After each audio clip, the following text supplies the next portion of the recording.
Hello, I'm Paul, founder of Elastic Steel Method of Athletic Conditioning. Today I'm going to teach you how to beat one move that Claude Van Damme used in Bloodsport. Previously that move was believed to be unbeatable. Today maybe the most important videos ever made on the Elastic Steel channel. If you have seen Bloodsport, and I'm sure most people have, there's this big guy who comes at Van Damme, or his character friend Dukes, swinging both arms into each other. I'm not sure what this move called, maybe you can help me. As he does that, there's pretty much no defense against it. You can't go side to side.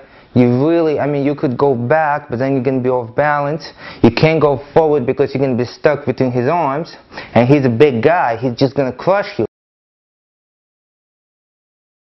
But Claude Van Damme Dukes at the moment found a way to defend against it. He drops down, getting toward an open target. He drops into the split, immediately threw an uppercut.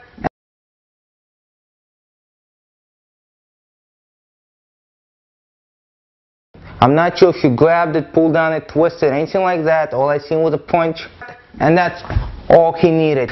The guy was so badly hurt. At first, Claude tried to see if he needs to hit him or not. Then he realized the guy is so badly hurt, he just pushed him down. The guy fell down. The whole arena, the whole mat went up. That's how big the guy was.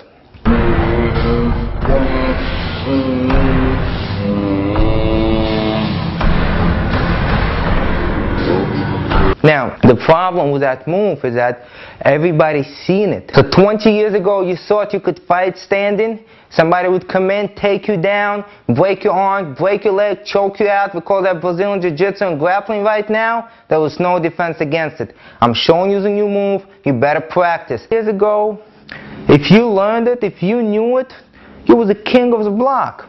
And that was the beauty of it. Now everybody knows Brazilian Jiu-Jitsu.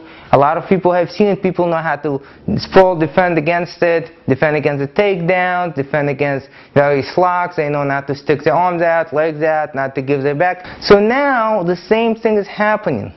There's this new move, new genre, where what ends up happening is, if you can do this move, if you know this move, there's really no defense against it. So somebody tried to fight you on the street, yo, what's up, what's up? Second he does that, all you gotta do is drop down into a split, throw an uppercut to the groin,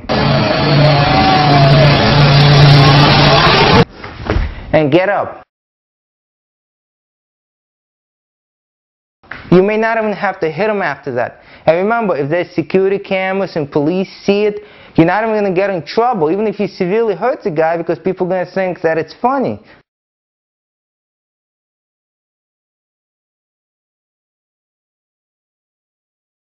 I mean, you drop down split, you hit him in the groin, no one is even going to take it seriously. Just like before with Jiu-Jitsu. You fell down, you did something, well, the judge is going to say you didn't punch him in the face, so you get no penalty. But everybody understands a punch in the face, so... Yeah. So for a long time, I've been thinking, well, if I talk about this move on YouTube and people learn it, there's not going to be any defense against it, including myself. How am I going to defend myself against this move if somebody tried to do it on me?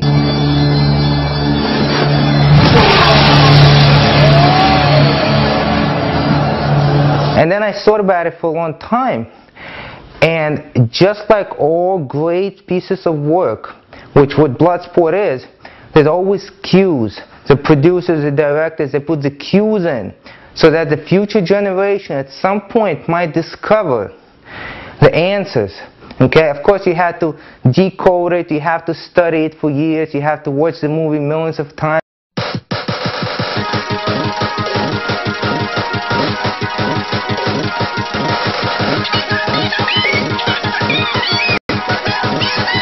You have to think about it. And finally, this is what happened. I came upon an answer. Remember when Claude Van Damme sat on a split and he was sitting above the city at night? Right? He wasn't actually doing a full split. He was doing about throttle about maybe this much. And from there, then it's split fighting. Okay? From here, you practice different moves. You practice the baseball over the head block. You practice don't hit me there, you know what block. You practice a twist the arm out block.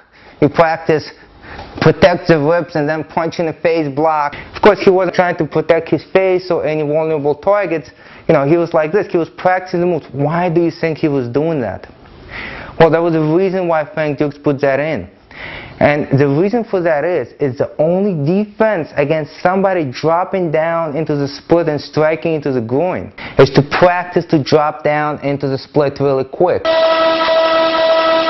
It takes years of practice. You sparring, all suddenly for no reason at all, hands on the floor, boom. You're in a split, you get back up.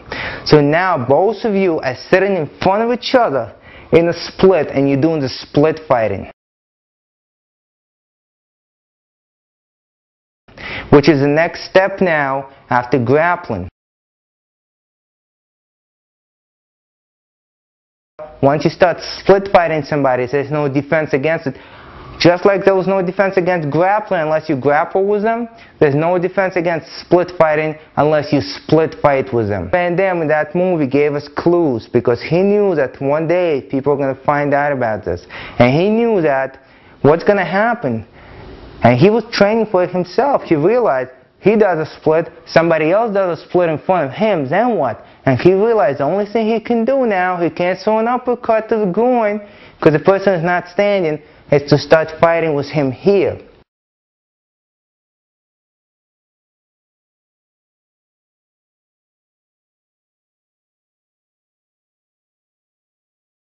Of course, we use all the traditional punches in split fighting. We place the hands on the ribs and we go, hi-ya! We block.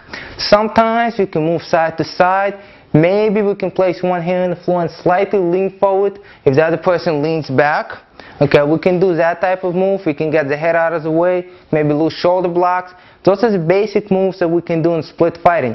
Sometimes, under certain conditions, you might be able to swing the leg into the person's face, but right away you have to go back to the split. Now, by no means, never, ever get up on your feet and try to knee somebody into the face or try to kick somebody into the face while they're on the split. You might win the fight that way, but you're going to lose the respect. You're going to lose the respect of your friends. You're going to lose the respect of your family. At one point, there was this large Kumite tournament, and one fighter actually forgot, or he did it on purpose, so we don't know if he did it on purpose or not. He got up on his feet and he kicked his opponent who was split fighting him. You know what happens? He came back to his country. His family was so dishonored that they made him do a split in a square in front of everybody, and he was beheaded. Now, the human rights group reported this incident. I don't know if it's true. Judging by the region, it probably is. We never seen that person again. I don't know. He might be in hiding. Maybe he was so ashamed of getting up while he was split fighting and kicking somebody. So only defense against somebody split fighting you, just like the only defense against somebody trying to grapple you, is to split fight them. And to split fight them, you need a split. Okay? A good 180-degree split. Not a low horse stance, an actual split. Look at the commercial right after this and see how you can get one.